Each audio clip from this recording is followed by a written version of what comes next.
d'eau des zones excédentaires vers les zones déficitaires c'est le développement économique des zones de terroir. Donc quand on parle des zones de terroir, où les activités essentielles qui s'y déroulent, c'est l'agriculture, c'est l'élevage, c'est la pêche. Donc avec la disponibilité de la ressource en eau, ces activités peuvent se développer. Pour enchaîner un peu, nous avons des projets sur l'ensemble du territoire national qu'on a pu scinder en pôles, en conformité avec la nouvelle vision de nos autorités, développer les pôles territoires. C'est à partir de ça qu'on a pu regrouper nos projets par zone.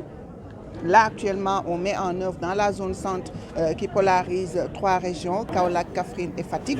On met en œuvre le Promoren, le projet de mobilisation des ressources en eau du Nani-Jabolon. Juste pour vous donner un exemple sur la contribution de l'OLAC à la souveraineté alimentaire, ce projet permet de mobiliser 46,6 millions de mètres cubes d'eau et la mise en valeur possible en terres agricoles, c'est 12 000 hectares en double culture.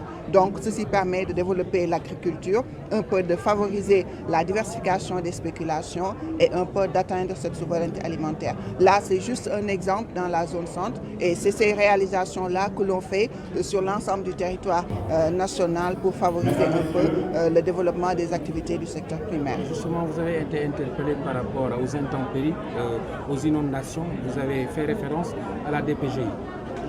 Les inondations, la contribution de l'OLAC dans la gestion des inondations, surtout c'est au niveau des bassins versants. Parce que dans nos missions, il y a l'aménagement des eaux, des petits bassins versants, des bassins versants de ruissellement. L'objectif, c'est de retenir ces eaux-là qui s'écoulaient peut-être vers les villages ou bien vers certains territoires, provoquant des inondations.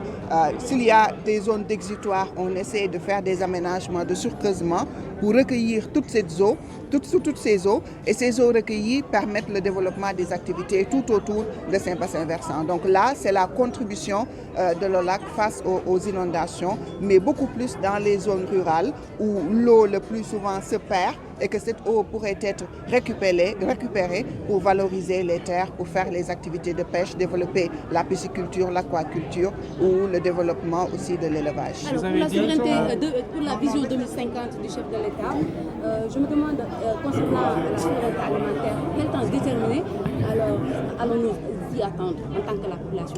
Pour la souveraineté alimentaire, il faut s'y mettre dès à présent parce que nous, on est déjà là-dedans avec le Promoren dont je vous ai parlé tout à l'heure, dont le temps d'exécution des aménagements, c'est 3 ans.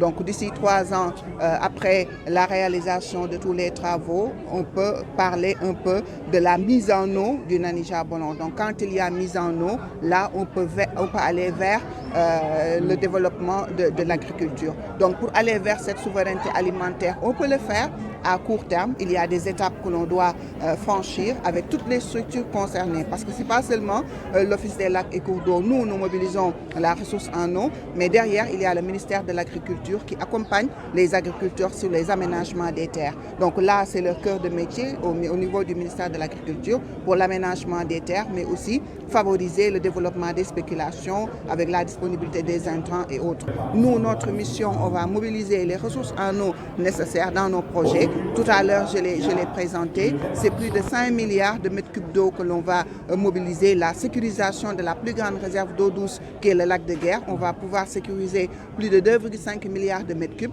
Sur les petits bassins versants, c'est 1,2 milliard de mètres cubes d'eau et aussi d'autres petits bassins versants aussi où on peut aller jusqu'à 5 milliards sur l'ensemble de ces plans d'eau de surface. Juste pour vous dire qu'il y aura de l'eau disponible, de l'eau douce pour favoriser le développement de l'agriculture avec la vision, mais aussi avec l'intention des autorités et aussi les ressources qui vont accompagner ces différents projets-là. Je pense qu'on peut arriver à cette souveraineté alimentaire à court terme en mettant en œuvre les jalons nécessaires et peut-être d'ici 5 ans, 10 ans, on peut atteindre à cette souveraineté alimentaire effective.